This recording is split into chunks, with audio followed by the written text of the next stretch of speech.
겸손은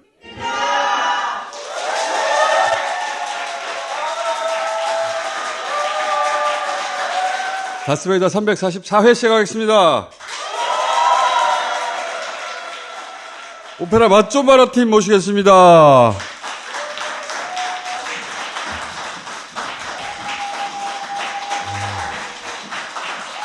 자,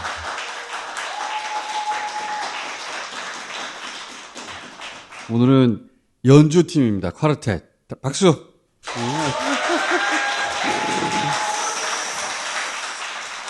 오페라 맛좀봐라는 제가 어느 날 이 현악기와 오페라 가수와 피아노가 제 눈앞에서 연주하고 노래하는 걸 듣고서 그 전까지는 저는 오페라는 없어져야 될 장르라고 생각했거든요.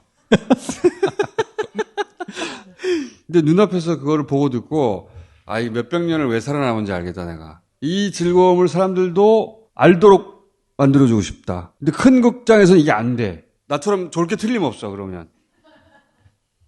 그래서 작은 공간에서 코앞에서 무슨 내용인지 해설을 들으면서 엑기스를 체험하게 하자. 그때 처음 한다고 그랬더니 우리 조현문 선생님께서 에휴 설마 진짜 그걸 할까? 의아해하고 있을 새가 없었어요. 정말 이걸 할까라고 생각을 하는 순간에 여기 공사가 들어가고 있었고 잠을 그때부터 자지 못했습니다.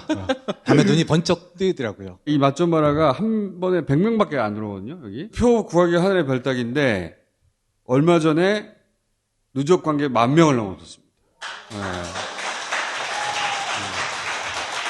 야, 이 10,000명은 진짜 하늘의 별따기 표를 구해서 들어온 사람들이에요. 우리가 티켓 오픈하는 즉시 매진이거든요. 근데 그 사이에 현악 사중주를 소개한 적이 없어요. 생각해보니까. 그래서 이렇게 모셨어요. 뭐 악기 안 들고 왔어요?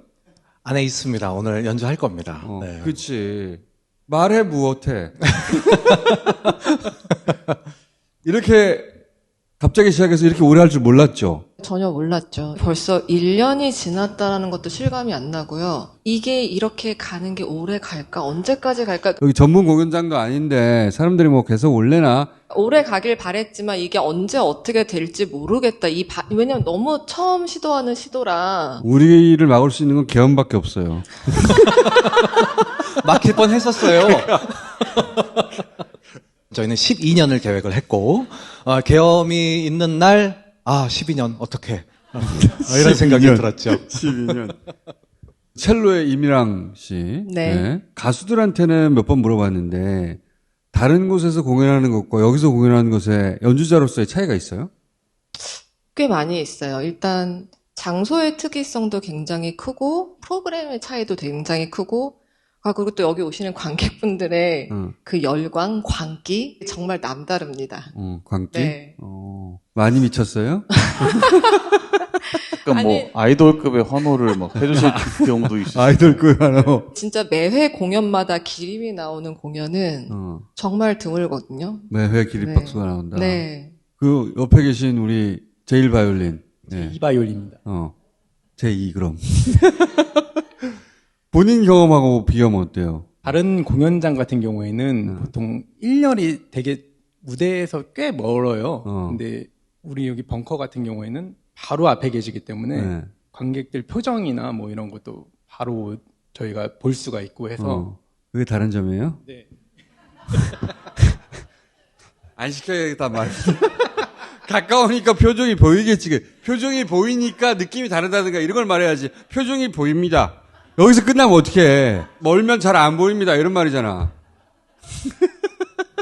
저희 팀 막둥이란 말이에요. 그러지 말아주세요. 그거보다는 좀 가까이서 잘 보이기 때문에 그 다음이 뭐예요? 관객들이 주시는 에너지도 있잖아요. 그런 거를 연주자들도 잘 느낄 수가 있는 것 같습니다. 그렇게 마무리해 주세요, 앞으로. 어제 잠도 못 주무셨어요? 자, 우리 비올라 한마디 해주세요. 일단 반응이 너무 좋으시고, 그래서 사실 저희가 연주하면서도 힘이 나는 건 당연한 건데, 다른 이야기를 좀 하자면, 조현본 선생님이 리더신데, 너무 요새 행복하게 연주하시고, 그래서. 저 양반은 행복해 보인다? 예, 그래서, 직장 생활이 좀 편해졌다? 약간, 그런 게 가장 크게 와닿습니다. 인정. 아, 인정. 좀 걱정이 될 만큼 좀 걱정이 될 만큼. 네. 이 무대가 사라지면은 다른 데 가서 연주를 하실 수 있을까라는 생각도 가끔 들 만큼 너무 즐거웠어요. 여기서 연주하다 딴 데 가서 노래하거나 연주하면 내가 이 정도 호응밖에 못 받나? 그런 생각이 든다면서. 계속 되뇌이고 있어야 돼요. 이것이 정상이다. 여기가 특이한 것이다라는 걸 되뇌이면서 해야 됩니다. 늘 연주라는 게 아웃풋이 더 많다라고 생각을 하고 그런 경우가 되게 많은데. 내가 있는 걸 쫙 네, 그쵸. 연주해서 던져주고 네, 가는 거다. 네, 그쵸. 그러니까 제가 내놓아야 되는 게 더 많은 게 사실은 대부분의 연주들인데 여기는 인풋이 많아요. 네. 정말 너무 좋은 거는 굉장히 많이 기대를 하시고 사실 그 기대가 초반에는 굉장히 부담스러운데 굉장히 많은 기대를 가시고 또 충분히 즐기러 와주세요. 저희가 받는 기운이 굉장히 많아요. 연주 끝나면은 이만큼 우리가 교감을 했구나라는 거를 굉장히 마음속에 되게 뿌듯하게 채우고 집에 가는 것 같아요. 그렇죠? 자신감 회복도 살짝 되는. 자신감 회복. 나 이 정도인가? 나 세계 진출해야 하나? 가수들도 그런 것 같더라고. 맞아요. 그러니까 모두가 지금 신체적인 리듬이 생겨버렸어요. 그러니까 토요일마다 엄청난 걸 받고 가잖아요. 처음에는 내가 이래도 이렇게 많은 걸 받아도 되나 할 정도의 느낌을 일주일마다 받으니까, 이제. 건방져졌어? 보통 일요일, 아니에요. 그게 아니라 가끔 연주가 없는 주에는 몸이 좀 이상해져요. 몸이 좀 아픈 사람들도 생기고, 처음에 나만 그런가라고 생각했는데 얘기를 해보면 모두가 그 얘기를 하시더라고요. 그래서 이 공연을 할 때가 제일 하이가 되는구나. 그래서 사실 그 당일날은 밥도 잘 안 드세요. 그 포만감이 있더라고요, 저희가. 밥은 먹어야지, 그래도. 박수로 밥을 먹는 듯한 느낌을 무슨 드디어 소리야, 받고 박수는 있습니다. 박수고 밥은 밥이지. 고기. 네. 자, 그래서 한 챕터가 또 끝나고 2025년 시즌을 지금 이제 진행을 하고 있고요. 지금 하고 있는 공연에 아주 재미있는 가사가 하나 나와요. 세비야의 발사라는 오페라에 세상에 오페라만큼 지루하고 따분하고 뻔한 스토리에 사람 우울하게 하고 그런 걸 누가 즐겨라고 하는 장면이 나올 정도로 옛날이나 지금이나 오페라는 뭐 정말 사라져야 된다는 사람도 있고요. 나는 없어져야 될 장르라고 생각했다니까. 그것을 이제 저희가 아주 재미있게 만들어낸다는 자부심이 있고 그렇기 때문에 또 이번에 새로운 도전을 하게 되는데요. 4월, 5월에 진행할 공연을 오늘 또 소개를 하러 나왔습니다. 핸델의 날 울게 하소서. 영화 파리넬리에 나와서 아주 또 유명해진 곡이기도 하고요. 그 노래가 들어있는 리날도라는 오페라가 있는데요. 십자군 전쟁이 벌어지는 이야기인데 각 나라의 왕들이 데리고 있는 주술사들이 있어요. 그 사람들이 싸우는 얘기예요. 이야기가. 그리고 또 2부에는 권진과 천공이 싸우는 거야? 약간 이제 그걸 보면서 요즘 생각을 안 할 수가 없죠. 그리고 이제 2부에는 마술피리를 공연합니다. 모차르트의 벼르고 별 어떤 공연을 또 준비하고 있습니다. 보통은 티켓 오픈하자마자 다 매진돼 버린단 말이야. 준비하세요. 자, 오늘 그러면 연주는 뭘 할 겁니까? 차이콥스키의 음악을 준비를 차이콥스키? 했습니다. 한국 사람들이 굉장히 좋아하는 작곡가로도 알려져 있어요. 너무나도 폭발적이기도 하고 느린 음악은 한국 사람들의 그 한맺힌 음악 이런 느낌하고 굉장히 다 맞닿아 있어서 오늘은 안단테 칸타빌레라고 하는 음악. 나 들었을지도 몰랐어. 맞아요. 나 월말에서 들은 거야, 이거? 소개를 했었어요. 원곡이 현악사중조입니다. 그래서 저희가 이걸 한번 연주를 해보려고 해요.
어쨌든 바스. 이때가 200만 개가 팔렸다고 합니다. 후기를 보고 사람들이 사는 거예요. 방향제가 아니라 탈취제다. 냄새 원인이 되는 악취 분자에 붙어서 근본을 제거해 줍니다. 좋아요. 저도 쓰고 있어요. 한 2달 정도 효과가 갑니다. 탈취력 좋다. 딴지마켓에서 후기를 확인하시라. 안녕하세요. 광고호스트 이상민입니다. 주변에 꽃을 선물하고 싶은 사람이 있나요? 저는 최근에 만난 것 같습니다. 와, 완전 내 스타일인데 어쩌지? 번호를 물어볼까? 저기 혹시 전화번호 좀 알 수 있을까요? 1800-9222요. 1800-9222. 이게 핸드폰 번호라고요? 아니요. 착한 콜 꽃배달 번호예요. 아니, 왜 핸드폰 번호가 아니라 이 번호를... 꽃을 배달하면 주문 금액의 5%씩 기부가 되거든요. 그 대답을 듣는 순간 나는 알 수 있었다. 아, 이거 광고구나.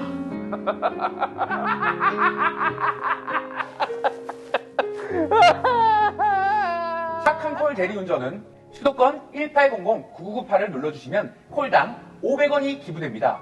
착한 콜 퀵서비스도 있습니다. 수도권 1800-95668 다 외우실 필요 없이 검색창에 착한 콜만 검색하시면 모든 서비스 전화번호를 확인하실 수 있습니다. 이렇게 마음이 훈훈해지는 서비스. 저도 언젠가 이용할 수 있겠죠? 저희가 12.3 그날 국회 기록 프로젝트 하고 있는데, 자, 오늘은 4분의 여성 의원을 모시겠습니다.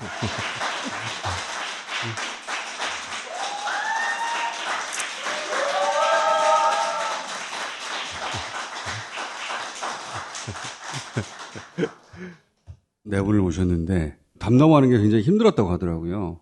더군다나 시각장애 있으신 의원님도 넘어갔다고 하니까 여성 의원들만 따로 모아서 이야기를 들어봐야 되겠다.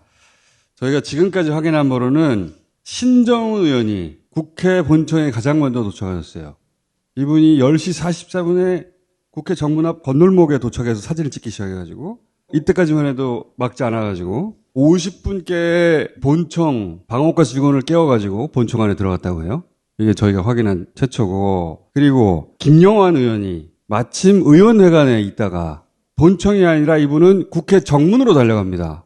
그래서 2분 전에 저 앞을 지나갔어. 신정훈 의원이. 서로 못 만났어. 김영환 의원은 본청이 아니라 정문을 지켜야겠다 생각을 해서 건널목에 여기로 계엄군에 도착할 테니까 내가 막아야지 하고 47분에 서 계시고 49분에는 정문 앞으로 가는데 50분 되니까 국회 정문을 경찰이 막으려고 시도를 합니다. 그리고 이때쯤에 정문으로 도착한 첫 번째 의원이 복귀환 의원입니다.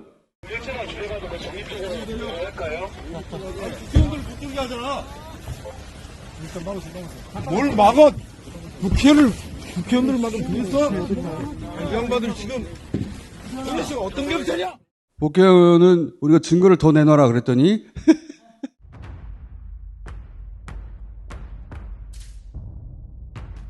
차에서 찍은 버전인 거죠. 차 안에서.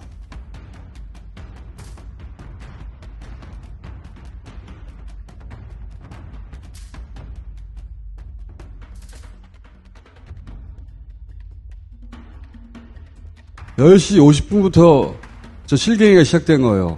봉쇄를 하고 들어가려는 의원들과 경찰들 사이에 몸싸움이 막 시작됐어요. 저렇게.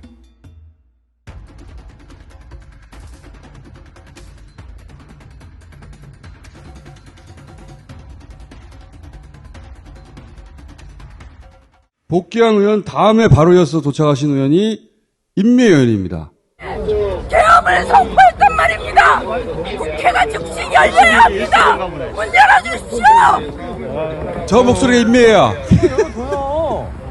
열어. 빨리 여세요 빨리. 처음에 존댓말 하더니 반말로 바뀌었어요. 욕 안 한 게 다행이죠. 욕을 했어야 되는데. 그리고 임미 의원은 결국은 담을 넘어갑니다. 그렇지 않아요? 계엄이 아무리 선포돼도 국회는 열려야지.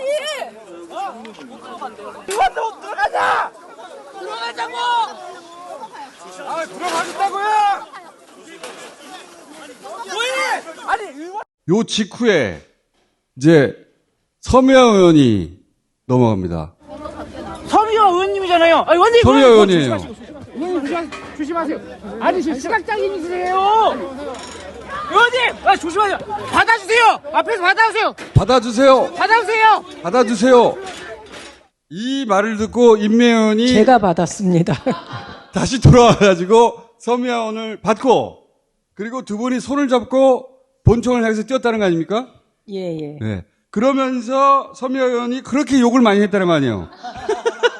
저절로 나오는 거죠. 제가 느끼기에 꼭 방언처럼 터졌어요. 방언처럼.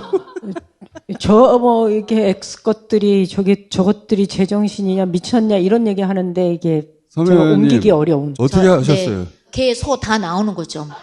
개, 새, 소세, 뭐. 개새, 소세. 제가 안에 우리 서미아 의원을 맞이했는데, 들어와셔서도 그랬어요.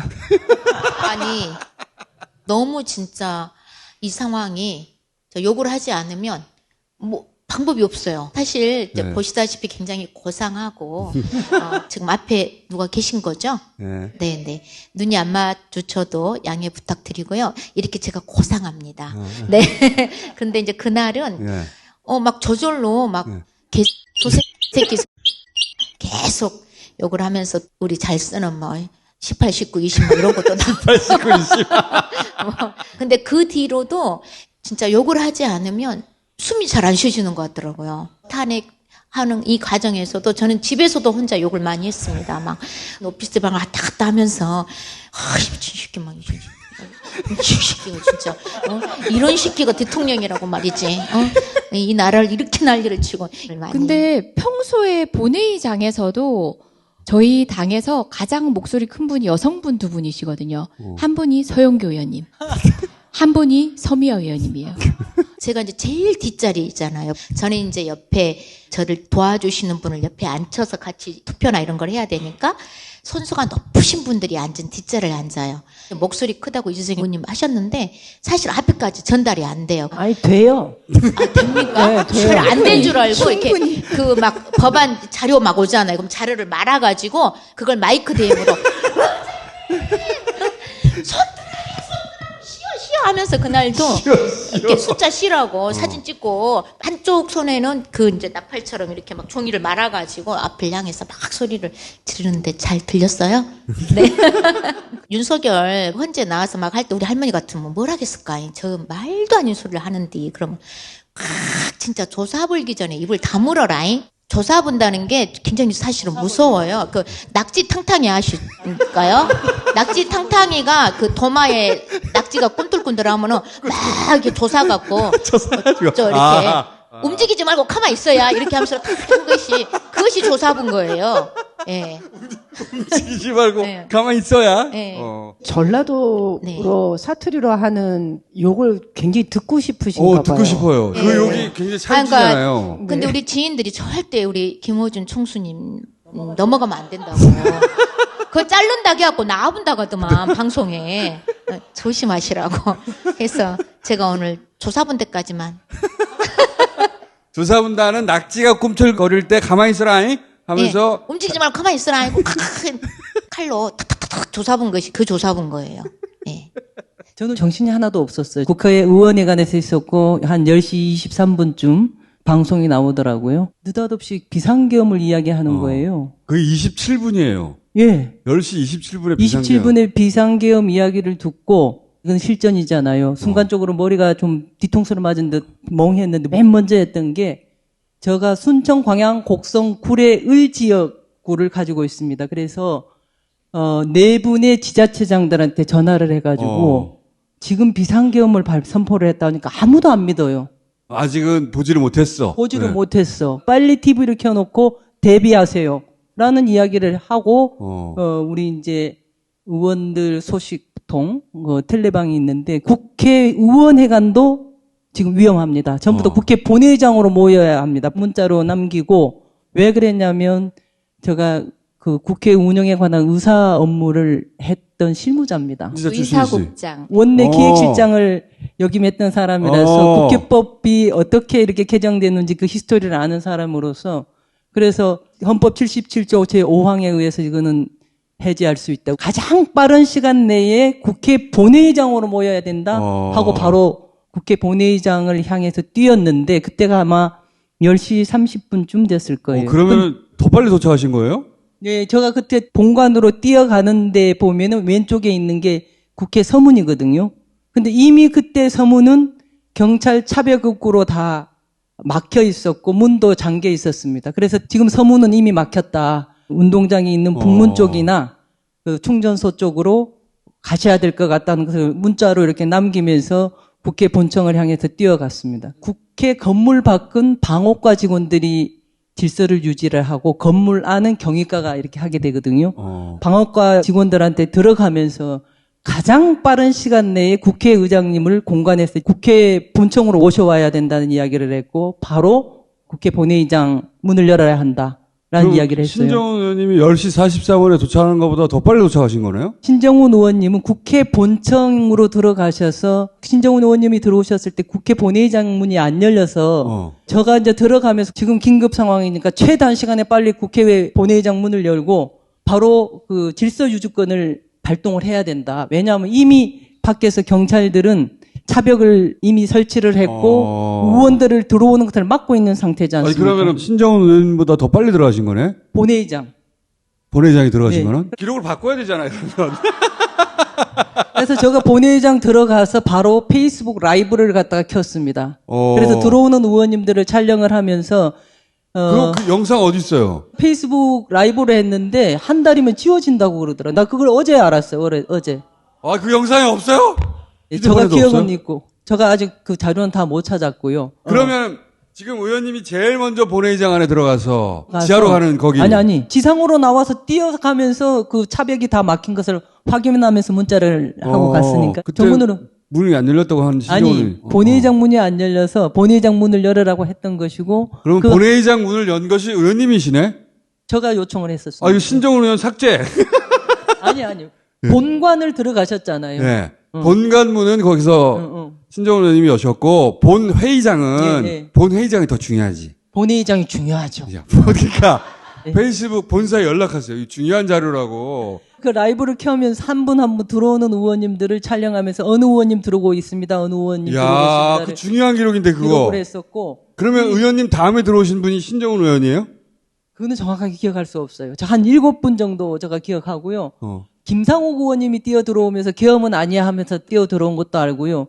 우리 존경하는 서미아 의원님이 들어오시길래 제가 손을 잡고 의원님 국회 의장석에서 지킵시다. 제가 임미 의원님하고 오면서 의사봉을 지켰는데 나는 이렇게 알고 있었거든요. 우리 권양엽 의원님께서 의사국장을 하셨기 때문에 제가 이제 가서 의사봉을 지킵시다 하니까 그냥 법이 바뀌었어. 법이 바뀌었어. 언제 바뀌었대요?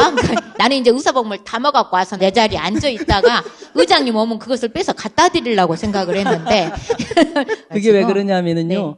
2002년 3월 7일 날 그때 그 노동법 날치기 처리가 있었습니다. 4층에 있는 기자석에서 마이크를 들고 그 노동법을 날치기를 처리했던 사건이 있었죠. 새벽에. 그 사건이 있은 바로 그 뒤에 2002년 3월 7일 날 반드시 표결을 해야 된 의안은 의장석에서 선포한다는 조항이 바뀌었습니다. 그리고 국회법 110조의 조항인데요. 그것 때문에 의장석을 사수한 게 굉장히 중요하고요. 의사봉으로 의사봉 3타를 하지 않아도 손바닥으로 3번을 쳐도 유효합니다. 뭘 제대로 알아야 돼요, 의원님.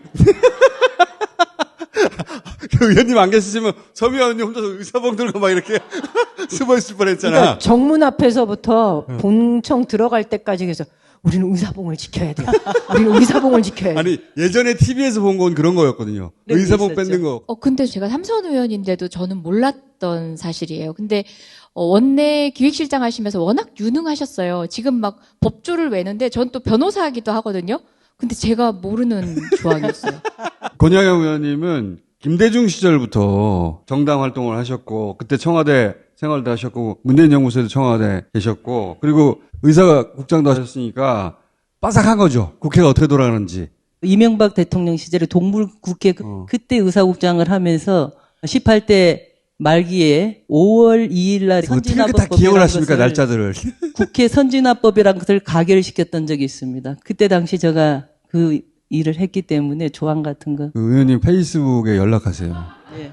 어디 서버인가에 남아있을 수 있어요. 꼭 찾겠습니다. 한국의 국회의원이고 계엄과 관련해서 중요한 영상이 삭제됐는데 그걸 살려달라. 완전 역사적인 기록이네. 처음 도착하는 의원들부터 쭉 기록돼 있는 거 아니에요. 네. 근데 왜 나는 못 봤어? 의원님 나한테 둘이 꼭 손잡고 들어갔는데. 아니, 내가 서미아 의원님은 손을 잡고 들어갔던 것이 의원님이 시각장애가 있으시잖아요. 서미아 이렇게 의원. 앉아 계셨어요. 네, 이렇게 앉아서 각 상임위 간사님들 무조건 전화하셔야 된다. 해당 상임위 의원님들이 현재 어디에 계시는지 위치 파악하면서 누구든지 다 전화를 하시고. 의사국장이 하는 일이 뭐냐면 표결 때 의사종족수 맞추는 게 가장 중요합니다. 의원님, 영상을 찾으세요. 중요한 영상이야. 자. 그러니까 저 때 저희가 이제 들어가서 그다음부터 한 게 안에 들어와 있는 사람들은 모두 다 이 자리에 없는 사람들한테 전화하는 거였거든요. 전화를 하면서 중간중간 들어오는 사람들한테 바깥 상황을 저희가 전달받고 그나마 어디가 담을 넘기 수월하다라는 것을 확인하면 최신 정보. 예, 들어온 사람도 당신 어디서 들어왔어? 그렇죠. 그러면 이제 그다음부터 전화 통화하면서 어디가 그나마 낫더라. 일로 들어오세요. 그러면서 이제 이재정 의원님도 들어오게 된 거죠. 전화를 받고 코치에 따라서 이제 막 길을 찾아왔던 그러니까 게 계속 저였죠. 전화하는 거예요. 여기 이재정 막혔어요. 의원님 영상은 이거밖에 없어. 저기 지금 무슨 상황이에요, 지금? 저는 사실 12시가 다 돼서 들어왔어요. 그러니까 계엄군이 국회에 헬기 타고 내리던 당시에 들어왔는데 저는 이제 안양이다 보니까 대략 1시간 가량이 걸려서 들어왔는데 저는 택시를 타고 오다가 도중에 우리 비서를 만나서 이제 비서차를 같이 타게 됐어요. 일단 계엄 뉴스를 보고 네네. 보통 남편이 빨리 가라. 남편 없었어요. 그날. 예. 아들이 신이 나서 아직 초등학교 4학년이다 보니까 사람들이 막 들떠하고 막 분위기만 느꼈던 것 같아요. 엄마가 아들은 엄마 빨리 국회 가야지. 근데 저는 제가 법조인이다 보니까 더 보수적이고 이 상황 자체가 윤석열은 반드시 국회의원들을 모이지 못하게 할 것이고 그래서 저는 비서관의 차를 타면 안 된다는 생각을 했어요. 제가 택시를 타야 된다고 생각을 했었고 다만 하나 모자랐던 거는 저는 카카오 택시를 불렀거든요. 근데 우리의 이하경 국회 부의장님은 카카오 택시를 부르면 내 동선이 노출된다고 생각해서 일부러 거리를 나가서 부르셨대요. 그렇게 한 분들이 많아요. 네네네네. 네. 저는 카카오 택시를 불러서 갔고 가는 동안 저는 아는 외국 의원들한테 어설픈 영어로 진짜 국회 상황을 막 남겼어요. 상황을 알리기 위해서. 네, 저는 SNS고 모든 이제 통신 자체가 차단이 될 거라고 생각을 했기 때문에. 그렇게 생각했어요, 저도. 네네. 그리고 솔직하게 고해합니다만 많은 시민들이 국회에 몰리실 때 저는 우리 지역구에 주민들한테 오지 말라고 얘기했어요. 무조건 계엄법 위반이니까요. 제가 아는 법조 틀 안에서는 붙잡혀가면 안 된다고 했는데 결국 그분들은 다 오셨더라고요. 지역에 있는 분들한테 오시지 말라고 네네. 잡힌다고. 네네. 집회 시위는 불법이니까 계엄령 하에서는. 그분들은 다 왔고 법을 너무 많이 알면 안 돼요. 그러니까 전 너무 보수적이었어요. 전기통신 이거 곧 끊긴다고 생각했었고. 저도 그 생각을 했어요. 네. SNS 곧 끊기겠다. 근데 국회 해제를 막는 거에 올인했더라고. 그 다음에 하려고 그랬던 것 같아요, 전부 다. 그리고 저 같은 경우는 내가 국회의원인 걸 들키지 않고 빨리 본회의장에 가서 정족수를 채워야 된다는 생각을 해서 우리 보좌진과도 다 헤어졌어요. 그리고 고개를 숙이고 국회 뒷담 쪽으로 갔었거든요. 그때가 헬기가 내리고 있을 때였어요. 저는 헬기를 가까이서 본 적이 없었거든요. 낙엽이 막 얼굴에 이제 부딪히는데 저는 그게 헬기라고 상상도 못 했던 거예요. 그 앞에 헬기가 내려오고 있는 그 운동장 쪽이었어요. 야. 그리고 이 총을 들고 있는 저 군인들이 저 도착하기 조금 전에 저 문을 막았어요. 그러니까 헬기에서 계엄군들이 총 들고 내리는 걸 내리는 봤어요? 거 봤어요. 살 떨렸겠다. 그때는 저 솔직히 얘기하면 정말 무서웠어요. 근데 저 영상 보시면 알겠지만 저는 평소에 이재정 아니에요. 그냥 신분증 보여주고 안 된다 하면 빨리 딴 데로 가야지. 이분하고 총 들고 있는 이분하고 싸우면 안 된다. 내가 살아서 정족수를 지켜야 되는 게 우선이라고 저는 그때 생각했던 것 같아요. 그래서 죽으면 안 돼. 네, 잡혀도 일단, 안 되고. 네네. 그래서 일단 그때부터 이분하고 실시간으로 계속 통화를 했어요. 임명원하고. 예, 이분은 종합된 정보가 있으시니까 상황실이시니까. 그래서 이게 두 분이 상황실 역할을 했어 보니까. 네, 그렇죠. 사람들이 어떻게 무사히 들어간 들어올 거야, 수 도대체? 있게. 신분증 보여줘서 안 통했을 거 아니야. 저 딴에는 머리를 써서 2층으로 가면은 소위 원내대표실이나 그쪽 창문을 열어주면 들어가지 않겠냐고 생각을 한 거예요. 창문 쪽으로. 제가 글로 갈 테니까 창문 하나 열어주세요. 이렇게 얘기했거든요. 그랬더니 이분이 이재정이 창문 열어달래 이렇게 딱 하는데 옆에서 야 창문으로 계엄군 들어오고 있어 이러는 거예요. 그러면 방법이 뭘까 하다가 이제 의원회관으로 들어가서 지하 통로를 또 이제 조언을 통로. 받았는데 그때 아마 개헌군들도 그 자리를 이미 선점을 했던 것 같아요. 근데 그때 도와주셨던 게 바로 시민들하고 경호과 직원이었던 게 저는 정문으로 들어갔어요. 어떻게? 성동격서 전략이 있었어요. 계엄군하고 시민들하고 부딪히는 장면 여러분들 많이 보셨을 거예요. 그치. 그러고 있을 때 방호과 직원이 여러 가지 가구들로 막았던 한쪽 귀퉁이 살짝 열었어? 살짝씩 열어주면서 의원 누구 있어 하면 픽 고전략으로 들어오신 분들이 상당수가 됐었어요. 막 어수선할 때 네네. 의원이 한 이쪽에서 사람이 부딪히고 한 그런데요. 명이 바로 그 지점에서 계엄군이 유리창을 깨고 들어왔잖아요. 그렇죠. 이게 2007년, 8년 국회 싸움이 치열했을 때 예. 국회 창문들도 다 구조를 바꿨던 겁니다. 그때 창문을 열고 뛰어넘고 했었던 것을 당시 있어가지고 계엄군들이 깼던 거는 통유리로 되어 있습니다. 열고 뛰어넘을 수 있는 구조가 아니에요. 깨야지만이 깨야지. 열고 그래서 들어갈 수는 깨고 없도록. 들어간 거예요. 그렇게 했고요. 안에서 그 장면, 헬기가 뜨고 내리고 하는 그 장면을 영상을 다 봤고요. 이 유리를 깨고 그 계엄군들이 뛰어오는데 저는 그 안에서 의장을 국회 본회의장으로 들어오시게 하는 것, 그걸 막는 것, 이 업무를 다 해본 사람이잖아요. 아, 그렇지. 이것을 깨고 들어오는 것을 보면서 정말 가슴이 쫄렸어요. 저기 저 위치에서 그가 그때 당시에 사지를 들려서 국회 밖으로 16일 동안 갇혀 있다가 나와봤던 적도 있는 사람이라서 뛰어 올라오면 5분이면 국회의장석까지 도달할 수 있다는 것을 갖다 시간적으로 알고 있었기 때문에 굉장히 가슴이 쫄렸던 거죠. 여기 지금 속보에 보면 민주당 우원식 국회의장 본회의장 착석 이랬잖아요. 예. 그 안에서 이렇게 보면서 어느 문이 지금 현재 열렸다가 다시 닫혔는지, 어느 문에서는 지금 자유롭게 오는지, 어느 문에서는 담을 뛰어넘고 있는 이 상황들이 다 실시간으로 우리가 거의 알고 있었던 거예요. 전체 구조를 다 깨고 계시니까 저 창문을 깼으면 본회의장까지는 5분밖에 안 걸린다. 뛰어서 올라오면. 그러면 그 상황에서 의장님한테 지금 빨리 하셔야 됩니다. 그 상황에 절차적 하자가 있으면 의결 결과가 사실 무효가 되는 거예요. 그러는데 계속 샤우팅하고 의원님들이 의장석까지 와가지고 막 지금 뭐 하십니까 소리치고 그랬는데 욕한 사람들 많다고 하던데. 저도 욕했어요. 저도 욕했어요. 진짜 의장님한테 욕했어요. 왜냐면 다들 죽느냐 사느냐잖아요. 그렇죠. 그때는 죽느냐 사느냐였어요. 진짜로. 비유가 아니라 그때 해제 못했으면 많은 사람이 죽었어요. 그때 노상원에 의해서. 영상으로 본회의장 바깥의 상황이 계속 그 유튜브를 통해서 전달이 되어 있었기 때문에 앉아있는 의원 입장에서는 굉장히 초조했고, 그러니까 계속 저희도 뭐 의장님한테 욕하고 막 소리 지르면서 빨리 처리해달라라고 얘기를 했는데, 그 상황에서 본회의장 바깥을 나가보니까 바깥에서는 이미 바리케이트를 치고서 직원들이 다 대치를 하고 있는데, 그때 저희 방에 막내하고 눈이 마주친 거예요. 근데 그때 그 뭐랄까 가슴에 이렇게 찌릿한 느낌. 우리는 우리의 역할을 하기 위해서 최선을 다하고 있었는데 바깥에서 보좌진들하고 의회 사무처 직원들하고 나서서 온갖 집기구를 바깥쪽으로 쌓았거든요. 안쪽에 안 쌓고 바깥쪽에 쌓으면서 지키고 있는 모습을 그러면서 눈이 딱 마주쳤는데 제가 손을 이렇게 펴니까 그 친구도 손을 이렇게 마주 대더라고요. 근데 여명의 눈동자 같이. 아니 그때는 저 친구들이 죽을 수도 있다 그런 생각을 하셨을 거 아니에요. 쟤네들이 나보다 더 먼저 당할 수 있겠구나라는 생각을 그때 처음 그 한 거예요. 친구들을 해쳐야 들어올 수 있으니까. 그렇죠. 그래서 그때 그 마음이 정말 막 찡한 게 그 1시 1분에 우리가 의결했는데 1시 6분, 7분 정도에 단절을 시킨 게 나왔잖아요. 권영애 의원님 내 옆에서 이렇게 막 말씀하시는데 그날 저랑 같이 있을 때는 이렇게 설명 안 하셨어요. 너는 어딘데 아직까지 안 오냐 양문수 의원한테 제가 막 닥달을 하면서 어디로 넘어와라 이렇게 하면서 제가 상임위를 2개나 하고 있어요. 운영이 복지 사람이 많아요. 계속 전화하고 있었거든요.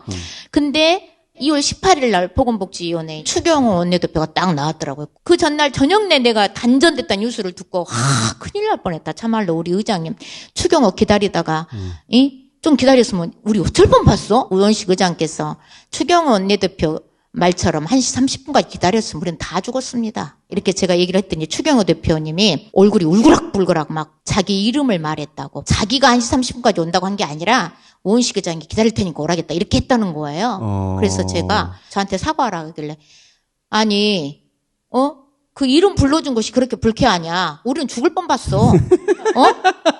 그러고 그것이 사실인지 아닌지 밝히려면 내란 특검 해야 돼요. 동의하세요. 내란 특검에서 누가 거짓말인지 밝힙시다. 네. 참 어이가 없더라고요. 그날도 한바탕 욕할 뻔했단 게. 아니, 사실 단전 단수 부분도 굉장히 중요했던 게 수많은 의원님들이 이제 항의하는 과정에서 의장님께 그 얘기도 했었어요. 잠깐만, 그래서 결국 어떻게 들어갔어요? 저 아직 안 들어갔어요. 아직 안 들어갔어. 들어왔을 때 옷이 찢어지고 난리도 아니었어요. 저는 성동 격설을 하는 그 와중에 그 유리문을 조금 이렇게 열어주는데 그때 맞아. 정확하게 의원을 타겟으로 해서 한 명씩 바깥에서 그러니까 그 보좌진들이 의원 도착하면 밖에 있던 사람들이 개헌문들 막 밀쳐내고 한 명씩 매칭을 그 상황에서도 차분하게 야. 이재정 의원 밖에서 헤매고 있다. 이러면은 이재정 의원 담당 누구 하면 그 저희 당직자분이 저를 픽해요. 그 사이에 안으로 개헌군들 네, 이쪽에 성동 격사할 때. 정신을 혼란하게 막 만들고 그때 살짝 빼고. 이쪽으로. 예. 그걸 한 명씩 타겟으로 해서 밖에도 당직자 담당자가 있어서 저하고 통화를 야. 하고 그렇게 했었어요. 그 보좌진들한테 박수. 야. 그 상황에서도 저는 굉장히 차분했다고 생각해요. 근데 의원님 들어오셨을 때는 절대로 차분한 모습은 아니었어요. 저는 약간 여기서 의혹을 제기합니다. 의장님 같은 사진의 그 멋진 모습이 나올 수가 없는 당 구조거든요. 누구나 그 담 위에 올라가면 그 엉덩이가 애매하게 걸쳐지고. 의장님 넘어가는 사진. 너무 멋있었어요. 너무 멋있어. 아니, 제가 이하경 부의장님한테 여쭤봤어요. 부의장님은 사진 없으세요? 했더니 있어. 근데요. 그랬더니 엉덩이만 다 걸려가지고 쓸 수가 없어. 이러시는 거예요. 그 사진은 제가 들었는데 어떻게 그렇게 멋진 사진을 남길 수 있었나요라고 했는데 국회의장님은 경호원들이 같이 다닙니다. 국회의장님을 경호해갖고 오면서 그 경호팀장이요. 이거는 역사적인 순간이니까 모든 그 경호 대상자에 대한 기록을 남긴 겁니다. 그랬는데 그게 공교롭게도 센스. 너무. 제가 최근에 국제회의를 뭐 줌으로도 하고 의원님들 뵀는데 하나같이 하시는 말씀이 니네 의장 담 넘는 사진 봤어. 그 사진하고 안기령하고 네네네. 이재명 대표 라이브 한 거하고 이게 다 외신에 많이 다뤄진 거거든요. 국회의장식이나 되는 사람이 담을 넘었다고 상징적인 해서, 장면이죠. 의장님이 한 12시 반쯤에 오셨잖아요. 의장석 쪽으로는. 어딘가에 안전한 곳에 계시다가. 당대표님도 마찬가지고 국회의장님도 마찬가지고 다들 수고 대상자들이었잖아요. 그렇죠. 이재명 당대표께서도 당대표실로 가지 않고 다른 데 계시다가 본회의장으로 이렇게 들어오시게 했죠. 보통 저희들이 그 작전을 짜면 그렇게 합니다. 제가 그렇게 늦게 왔는데 제가 들어왔을 때도 아직 150석이 안 됐었거든요. 근데 정확하게 150석 딱 넘을 즈음에 의장님 딱 들어오셨어요. 몇 시에 넘은 거예요? 150석 넘은 게. 12시 한 반? 12시 반쯤이었고 정확하게 의결이 된 거는 1시 1분에 최종 의사봉을 30분 전에야 150석이 됐네. 아까 정전 얘기가 나왔는데 정전. 이제 저희 지금 전자투표를 하거든요. 그러니까 제가 소리 지를 때 화를 냈던 건 뭐냐면 전자투표 말고 개헌국회 때 했던 방식으로 준비해 주세요. 전자문서에 올리고 있다가 정전되고 나면 아무리 비상발전기 있다고 해도 그거 생각 안 하겠냐. 그래서 저는 이제 수기 방식으로 하는 방식을 빨리 준비해 달라고. 그게 너무 저는 몸이 달았었던 것 같아요. 그렇게 요구한 의원들이 많았다고 하더라고요. 그 얘기 많이 했어요. 현장에서. 그게 너무 걱정이 됐었어요. 여기는 손 들고 세 그러니까 법조인이 아닌 게 나는 수기 방식으로 하자라는 얘기하는 사람도 많았고 의장님이 12시 반에 들어왔고 저희가 1시 1분쯤에 의결을 했다면 근 30분이나 되는 시간 동안에 의원들이 가졌을 그 긴장감, 불안감 이거는 말로 할 수가 없는 거죠. 그러니까 김병주 의원이 그러더라고. 707 부대가 헬기 타고 왔다 하는 순간부터는 끝났다고 생각했대요. 그 부대의 능력을 알기 때문에 5분 이내에 제압당할 수 있다. 그때 진짜 초조했다고 하고 1분 1초가 보고 있는 저는 또 어떻겠어? 나 죽는데 저 양반들 뭐 하고 있나 도대체. 밖에 있는 사람들도 정말 초조했어요 그때. 제가 다 끝난 다음에 물어봤어요.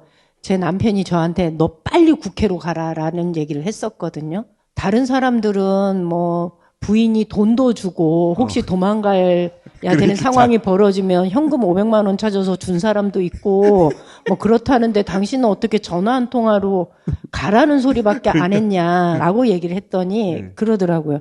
당신은 안에 있어서 그 상황을 정확하게 볼 수 없었겠지만 그 화면을 헬리콥터가 내리고 707이 들어오고 국회를 점령하는 그 모습을 온 국민이 화면으로 지켜본 나는 당신보다 훨씬 더 불안했었다라고 그건 얘기하더라고요. 그래서 그 안에 있는 네가 더 안전했어 이렇게 얘기하더라고요. 말이나 못하면. 우리 식구들은 다 목포에 있거든요. 근데 전화도 안 왔어요, 그날. 전화도 안 왔어요. 전화도 안 오고, 나중에 이제 집에 가니까. 생각을 좀 해봐야 되겠다. 아니, 나중에 물어봤지. 남들은 전화도 오고 했다는데, 어째 전화도 안 하고, 10시에 잠이 들었대요. 10시에 잠이 들었는데, 11시가 되기 전에 아들이 막 깨운 거야. 아빠, 비상계엄이 생겼다고 막. 근데 집에 누가 막 초인종 소리가 나고, 문을 두들겼대. 이제 우리 남편이. 이건 우리 부인을 잡으러 온 거다. 그래가지고 이제 아들하고 둘이 이제 현관 앞에 가서 이렇게 아들하고 이렇게 하는데 아들이 이제 나이가 먹은 성인이거든요. 아들 위험한 게 들어가라 하니까 아들이 네 하고 들어가 버리더래요. 와, 그래가지고 각자 도생. 하고 속으로 세상에 들어가라 한다고 들어가냐가지고 계속 누구세요 근데 대답을 안 하더래요. 그래가지고 문을 계속 두들기니까 문을 조금 열고 누구세요 이렇게 후드티를 입고 그 소장님 댁 아니냐고 소장님 지금 비상입니다. 전화가 안 돼서 데리러 왔다고. 잠깐만, 우리 남편. 파출소 소장님 아니세요? 네, 파출소 소장이었어. 네. 그래가지고 그분 되시는 분이 파출소 소장님이신데. 그러니까 이제 잠이 들어서 전화가 안 되니까 직원이 이제 데리러 온 거예요. 남편분이 파출소 소장이에요? 네. 이게 이야기가 달라지는데 그러면? 네. 아이고, 네. 10시에 잠이 들어와가지고 몰랐는데 통화가 안 되니까 직접 데리러 와가지고. 경찰이 데리러 온 거네, 그러면? 네. 우리 남편은 근데 부인을 잡으러 온 거다. 파출소 소장인데? 그 말을 하지 말아야겠는데, 내가. 근데 제일 서운한 건 아들이었다. 좀 너는 들어가라. 그러니까 두 말도 없이 돌아서 들어가 버려가지고. 예, 아버지 안전한 곳으로 가겠습니다, 저는. 네. 그러면 그 계엄 상황에서 통화를 못 하셨네, 그러면. 그러면서 우리 남편이 계엄이 해제되지 않았더라면 당신 그 보이도 안 해갖고 맨 땡땡거리고 대들다가 일바따로 야구 방망이에 맞아버렸을 것이다고 말을 하더라고요. 그래서 동의합니다. 네. 그래서 가족하고는 그럼 언제 통화한 거예요? 이재정 의원님은? 저는 그러고는 그 다음 날 통화한 것 같은데요. 전화했는데 전화 안 받던데요. 다들 밤새서 열중해서 보고 다 주무시고 계셨던 것 같아요. 예. 사실은 그 다음 날은 너무나 긴박했던 상황이긴 한데 하루 만에 정리가 된 느낌도 들고. 비현실적이죠, 완전히. 예, 비현실적이었죠. 내가 너무 장엄하게 여기저기 보낸 메시지들도 그렇고 너무 오버했나 혹시? 네, 그 생각을 사실은 했어요. 근데 노사원 수첩을 그때까지 못 봤거든 우리가. 그렇죠. 점점 있으면 있을수록 이게 해프닝이 아니었다는 거는 더 자명해졌죠. 처음에는 내가 보낸 문자들도 너무 민망하기도 하고 그런 생각 솔직히 있었어요. 저희가 의결이 1시 1분 되었어도 실제로 윤석열이 계엄을 해제한 거는 4시 넘어서죠. 4시 넘어서잖아요. 4시. 처음에는 2차, 3차 계엄을 다시 할 것이다라는 생각 자체를 못했어요. 근데 시간이 점점 흐르면서 얘 완전히 미친놈 아니야? 이런 생각이 절로 들어요. 우리 해제했는데 아직도 안 해? 이게 분명히 이게 전달이 되었다라고 의장이 얘기를 했는데 시간이 지나도 한참 지난 상황이잖아요. 그런데도 그러니까. 해제를 안 한단 말이에요. 그러니까 2차, 3차를 생각할 수밖에 없죠. 그때. 네, 그러니까 그때 돼서는 얘 미쳤나 봐. 이 얘기가 의원들 사이에서 술렁술렁거리기 시작한 거예요. 시간이 지날수록 오히려. 네네. 법에 의하면 바로 즉시 국무회의를 소집해서 의결을 해야 되는 거예요. 국무위원이 연락이 안 된다는 거였어요, 핑계가. 그 상황에 다른 사람이 어디 있다고. 아니, 그때 당시에 우리가 각 상임위를 하면서 확인을 했던 것은 대부분이 그 광화문에 거의 계셨던 거죠. 국무위원들. 그건 말이 안 되는 거였고. 거짓말이죠. 저희가 이제 상임위를 열어서 묻는 과정에서 보니까 비상계엄 해지 요구 결의안이 의결이 되고 났는데도 1시 한 반경 중소벤처기업부 쪽에는 합동 그 계엄사 쪽에서 전화가 와 파견 요청이 온 거예요. 계엄 사령부를 계속 구성하고 있었던 거예요. 그 계속 구성하고 있었던 것이고 말이 안 되는 게 2시간 반 동안 그러면은 대통령을 비롯한 국무총리나 국무위원들을 무엇을 했던가. 국무위원들이 연락이 안 됐다고 핑계댔어요 그때. 저희가 정말 화가 나는 거는 그 시간에 집에 돌아가서 잠잤을 거라고 생각하는 사람 아무도 없잖아요. 아무도 없죠. 잠잤다 그러면 그게 미친 거지요. 그런데 1시 1분에 분명히 국회에서 의결이 됐으면 그 이후에 해제를 의결하기 위한 국무회의가 열려야 된다는 걸 모를 리가 없거든요. 그렇죠. 그런데 이 사람들이 딴 세상 사람처럼 행동을 했다는 게 너무 괘씸한 거예요. 농림부 장관의 경우는 완전히 바보 전략을 써요. 저는요, 헌법도 모르고요, 읽어본 적이 없고요, 그 뒤로는 신문도 안 봐요, 뉴스도 안 봐요. 이런 식의 답변을 일관해요. 이게 말이 되는 태도인가라는. 심지어 해제 의결에 참여하지 않은 국무위원이 보건복지부 장관입니다. 안 왔어요. 4시 반에. 왜 안 갔대요? 그래서 우리가 현안 질의할 때 어떻게 안 갈 수가 있냐 하는데 집에서 텔레비전 봤대요. 진짜 어이가 없어. 그러니까 이 국무위원들이 계엄을 또 할 것이다. 자기들도 생각한 거 아니요? 이런 생각이 들더라고요. 2차 계엄을 준비를 했었다. 그 시간 2시간 반 동안 국회에서 처리한 이 의안 자체가 제대로 요건을 갖추어서 합법적으로 이루어졌는지를 다시 재검토를 했을 것이고 2차 계엄을 할 수 있는 여지를 군 사령관들한테 인원 파악했다고 하잖아요. 지금 동원할 수 있는 인원이 52사, 56사 몇 명이냐. 권의원님 전자투표하려고 하다가 중간에 만약에 단전이 돼버리면 수기로 하는 것도 가능했어요? 절차적으로? 국회에는 개수요원들이 있습니다. 중요한 거는 그때 우리가 비상 상황에서 국회의원들이 150석 정족수를 다 맞췄을 때 개수요원들이 또 다 퇴근해 있는 상태였을 거잖아요. 셀 사람이 없는 거 아니에요? 만약에 그때 당시에 수기로 해서 종이 투표를 해야 된다고 하면은 국회의원들이 숫자를 파악할 수도 있는 겁니다.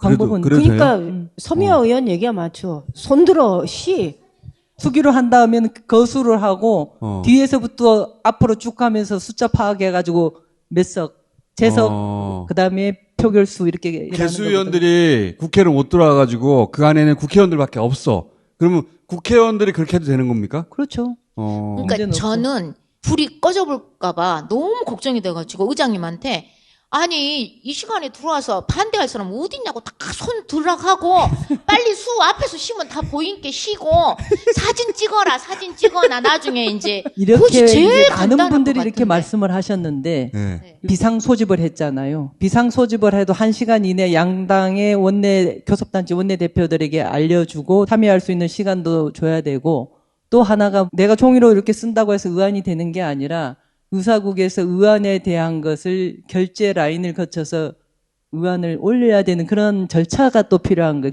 있는 그 절차를 밟는 것도 물리적으로 시간이 걸리는 것이고. 걸리는 것이죠. 그다음에 전광판에 표결을 할 수 있는 여건을 갖추는 것도 또 약간의 그러면 30분, 로딩하는 거죠. 30분 정도는 걸리는 게 정상인 겁니까? 정상적으로 표결을 할 수 있는 여건을 갖추는 때에 필요한 시간이었다고 보죠. 그 정도는 꼭 필요했던 시간이었다. 근데 지금 듣기로는 그때 당시 추경호 원내가 1시 반까지 기다려달라고 했는데 우원식 의장이 그건 안 되고 1시에 하겠다라고 통보했다는 건데 근데 통보할 때 지금 투표할 테니까 오시오. 그럼 안 된다고 하더라고요. 시간을 줘야 된다면서요. 올 수 있는 시간. 30분보다 더 짧아질 수는 없었던 거네요. 되돌아 복귀를 해도. 물리적으로는 그랬을 거라고 보여집니다. 제가 그때 통화하는 소리를 들었거든요.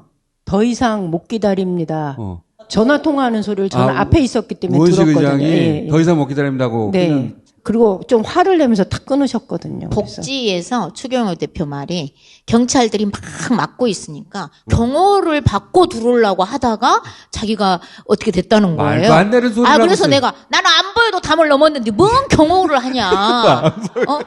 말이 되는 소리를 해야지 진짜 말 같지 않은 정말 소리를 말이 안 되는 하니까. 것은 마치 국민의힘 의원님들이 민주당 지지자들과 보좌진들이 막아서 국회를 못 들어온 양 말도 안 되는 소리를 하고 있어. 말도 안 되는 이야기죠. 11시 1분에 이미 그 국민의힘 당사에서 의원총회를 하겠다. 그렇죠. 이렇게 돼서 의원님들이 다 그쪽으로 갔던 거예요. 의원회관에 있던 사람들도 가버렸어요. 본회의장으로 올 올려고 의사가 했던 없던 거예요. 국회 담장 안으로도 들어올 마음도 없었고 안 오셨던 분이 그렇게 담장 안으로 이야기했었던 들어온 사람도 밖으로 꺼냈잖아요. 그렇죠. 추경호 원내대표 말을 이렇게 목포말로 진짜 말이 안 되는 소리를 하잖아요. 목포말 아닌데요, 그거는? 목포말로 개 풀 뜯어먹는 소리 한다대요.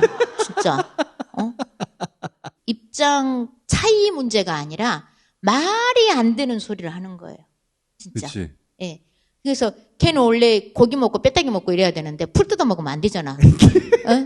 근데 저희가 요즘 느끼는 거는요, 국무위원들도 12월 달하고 지금하고 비교하면은 굉장히 좀 달라졌어요. 배째 이런 식의 배째. 태도예요. 국민의힘 의원들도 뻔뻔해져. 맞은편에 앉아 있을 때 12월 달에 저희가 만나서 이야기를 해보면 그들도 계엄에 대해서는 이것이 굉장히 법적으로 문제가 있는 거고 심각한 행위였어라는 인식을 기저에 깔고서 있었는데 그 뻔뻔스러움이 이제는 점점 두꺼워지는 거예요. 이게 헌재의 결정이 더 미뤄지지 않고 빨리 나야 되는구나라는 생각을, 저 사람들하고 우리가 어떻게 앞으로 3년이 더 남았는데 마주보고 일을 할 수 있을까라는 생각이 들 정도예요. 이 빨간 꽃이 여순 사건을 그 상징하는 통배꽃입니다.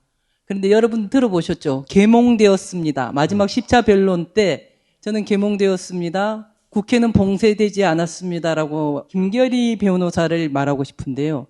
이분이 지금 현재 여순 사건 진상조사 결과 보고서 기획단 단원입니다. 여순 사건이라고 하는 게 우리나라 정부 수립 후 첫 비상계엄이 내려졌던 것이거든요. 1948년 10월 19일 날 부역자 색출한다고 해가지고 해서 민간인들을 국가 공권력에 의해서 사살했던, 거기에 대한 2022년에 그 법이 만들어졌고 결과 보고서를 작성하는 사람이 천연덕스럽게 윤석열 비상계엄을 갖다가 옹호하는 그것을 보고 사실 저희 지역에서는 굉장히 트라우마를 앓고 있는데요. 저희들은 어렸을 때부터 말 조심해라, 지도사에도 모르게 잡아간다, 이 이야기를 늘상 어머니들한테 듣고 자랐었고, 여순 사건 가족이다 이러한 사실 자체는 금기어였습니다. 그런 사건이었거든요. 역사를 바로 세우고 정의를 바로 세우는 그런 부분에 있어서는 정말 우리가 좀 더 단호하게 이 상황을 봐야 한다 하는 말씀을 드리고 싶습니다. 아마 이제 마무리될 때가 다 돼 가는 것 같죠? 느꼈죠? 예, 느꼈어요. 꼭 한 가지 네. 저도 추가해서 말씀드리고 싶은 게, 안창호 국가위원장이 유엔의 하이커미셔너 인권과 관련해서 다루면서 특히 국가인권위에 각 국가별로 등급을 매기는 사무국 역할을 하고 있는 그곳에다가 대한민국 과반수의 국민은 헌법재판소를 불신한다라는 문서를 보낸 뉴스가 나왔을 겁니다. 저들이 왜 저러나 하고 걱정하시는 분들 계실 텐데요. 걱정하지 마십시오. 제가 며칠 전에 거기 데퓨티 하이 커미셔너를 만났습니다. 말 안 해도 모든 것을 다 알고 있습니다. 심지어 저희가 IPU라고 해서 의원들의 유엔 총회 같은 총회가 있어서 각 나라의 대표단에게 면담 요청을 했어요. 근데 계엄 선포, Declaration of Martial Law, 그러면 그쪽에서 그냥 한마디로 일축합니다. 쿠데타. 저희는 이미 건강하게 시민들이 극복했다라는 그 멋진 사진들로, 그 응원봉 사진들로 국제적 평가를 받고 있다는 점 안심하셔도 된다는 얘기 꼭 하고 싶습니다. 저도 인권위원 출신으로 한마디 더 드리자면요. 사실 안창호 위원장은 공안검사 출신입니다. 인권의 인자도 정말 모르시는 분인데 국가인권위원회가 너무나 엉망이 됐습니다. 반드시 정권 교체해서 제대로 국가가 정상화되고 운영될 수 있도록 국회에서 열심히 하겠습니다. 항상 응원을 좀 부탁드리겠습니다. 자, 감사합니다. 여기까지 듣겠습니다. 예. 감사합니다.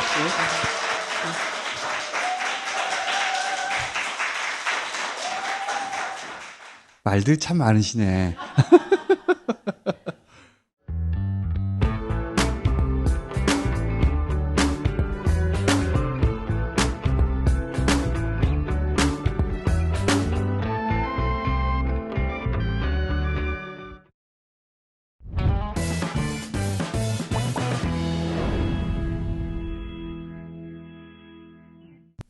발사믹 세트. 이건 뭐 검증된 맛이잖아. 한번 맛보면 계속 먹게 된다. 자, 할인 찬스입니다. 안녕하세요. 김어준의 다스베이다 광고 호스트 이상민입니다. 여러분, 과일 좋아하시죠? 저도 참 좋아하는데요. 제가 한번 먹어보겠습니다.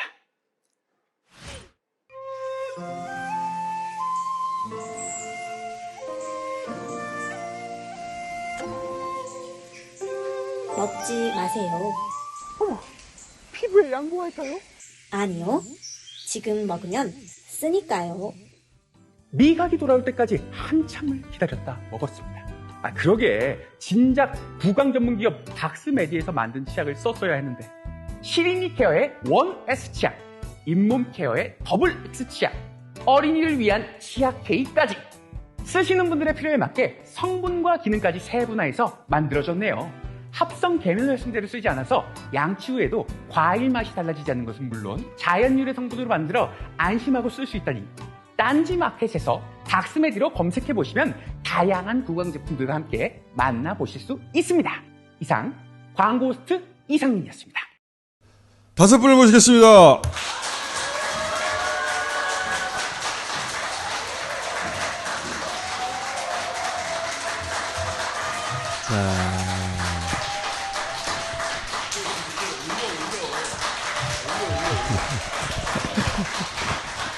자, 일단 먹고 시작합시다, 이거. 아, 이거 왜 이렇게 많이 아깝게 귀한 걸.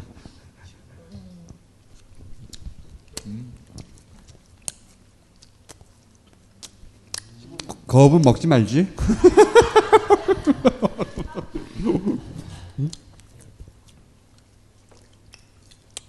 말 좀 하지. 아, 오늘 윤성근 평론가님이 안 나오셔가지고 오늘 매출액 떨어지면 저 잘립니다. 여러분, 이렇게 15년산, 20년산 구성으로 오늘 선물 세트 준비했습니다.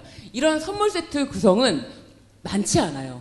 1년에 딱 2번 만나보실 수가 있는데요. 이렇게 선물 예쁘게 포장해서 세트로 구매하실 수가 있는데 또 할인까지 20% 할인까지 준비된 가격입니다. 딱 2주간 만나보실 수가 있습니다. 2주간 많은 성원 해주셔야 저 잡사바 계속 나올 수가 있습니다. 여러분, 너무 맛있는 이 메종 브레몽 발사믹 안 먹어본 사람 있으면은 제가 정말 너무 권해드리고 싶습니다. 제발 한번 잡사바.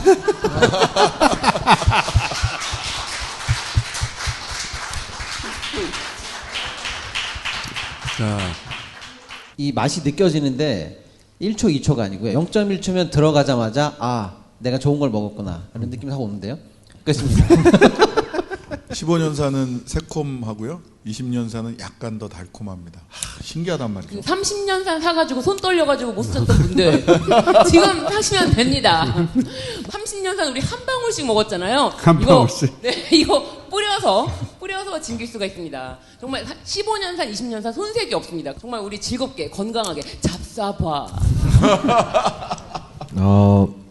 계엄 같은 맛이에요. 계엄 같은 맛이라니. 15년산은 경비계엄, 20년산은 군사계엄. 이게 이거 먹으라는 얘기야. 무슨 소리야 이게? 닥쳐. 한마디를 붙여야지 개몽됐다고 이제. 30년산은 계몽의 맛이고요. 맛있다. 내란 종식의 맛입니다. 여러분들이 이걸 안 드셔보셨다면 발사믹을 먹어본 게 아닙니다. 저도 처음 먹어봤어요. 여기서 이게 발사믹이구나. 그동안에는 그냥 저기 이태리 사람들이 먹는 간장 비슷한 건가 그냥 짭조름하게 먹는 정도라고 생각을 했거든요. 그런 게 발사믹이 아니에요. 못 드셔보시고 돌아가시면 후회하십니다. 저승에서. 자, 편집 다 해야 되겠다. 자, 오늘 하려고 하는 얘기는 이 대선이 이제 코앞에 왔다. 그런 뉴스들이 굉장히 많아요, 요즘. 현재도 이번 주 금요일 날 평일을 잡았거든. 다음 주는 일정을 안 잡았어요. 그러니까 다음 주에 이제 선고될 가능성이 높죠, 지금. 근데 윤석열 측에서는 5대3으로 기각될 것을 굳게 믿고 있다고 하더라고. 아니, 그거를 굉장히 소문을 많이 퍼뜨리고 있더라고요, 여기저기. 5대3이라고 안 하고 5.5대 2.5다. 5.5대 2.5이기 때문에 헌법재판소에서 그 앞에서 집회 시위도 하고 2.5를 3으로 바꾸는 노력을 해야 된다. 그리고 근거가 뭐냐라고 했더니 5분, 3분이서 따로 식사를 하고 있다라는 얘기예요. 다 거짓말이에요. 다 거짓말이에요. 일단 올라갈 수가 없어. 5대3은 나올 수가 없어요. 이진숙 방통위원장 결정문에 보면 한 사람 때문에 결론이 바뀌어진다. 비어있는 공석인 한 사람 때문에 결론이 바뀐다라고 하면 그분이 들어올 때까지 결정을 늦추게 돼 있습니다. 그래서 5대3은 애초에 불가능한 숫자예요. 윤석열 탄핵과 관련된 모든 절차는 만장일치로만 진행했어요. 8대 0으로 기각이 되던 8대 0으로 인용이 되던 둘 중에 하나만 할 거예요. 그러면 8대 0이 기각이 가능하냐? 불가능하단 말이야. 그 기각을 시키려면 반대 의견을 내시는 분들도 다 판결문을 써야 되잖아요. 그걸 못 써. 계엄의 의도는 없었던 것 같다는 거를 다 논증을 해서 써야 되는데 그건 지금까지 나온 내용으로는 불가능해요.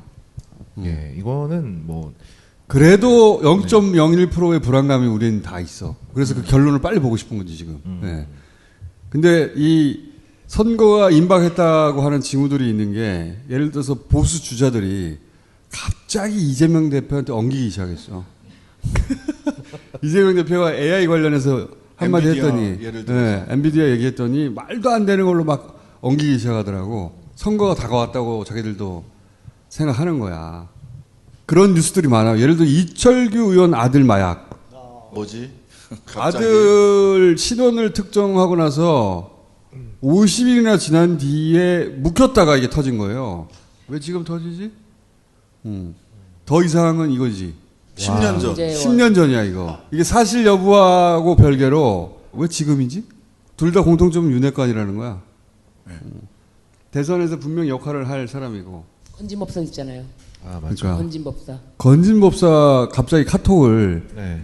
지금 언제적 이야기인데 지금 카톡을 굳이 카카오 본사를 압수수색을 했어요. 그러니까 그거 하나 확인하려고. 누군가가 지금 캐비넷을 막 열고 있는 거 아닌가?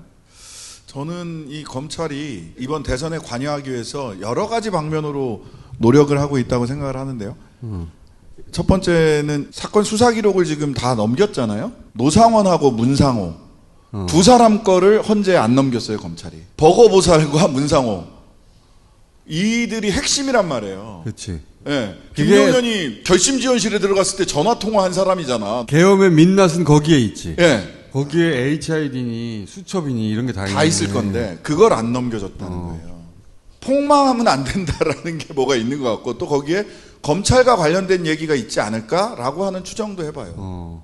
선관위에 검찰 온다까지는 나왔는데. 네, 그러니까요. 이건 다 캐비넷성 뉴스란 말이죠. 장제원 10년 전. 갑자기? 총선 때 장제원이 버스 90대 몰고 올라갔다가 아버지 무덤에 가가지고 뭐 별의별 짓을 다 했잖아요. 그렇지. 그러다가 다들 그때 무소속으로 나가는 거 아니냐라고. 그래서 뭐 했는데. 정면으로 부딪히나 싶었는데 갑자기 주저앉았지. 이것 때문이 아닌가. 예. 라고 제가 그냥 겁이 생각한 거예요. 그때도 대학교 교직원 정치자금 관련해서 잘못 받았냐 잘 받았냐 설은 있었는데 이건 안 나왔었어요. 이건 안 나왔는데 이것 때문에 그랬다고 지금 겁이 혼자 주장하니까 당신 혼자 가.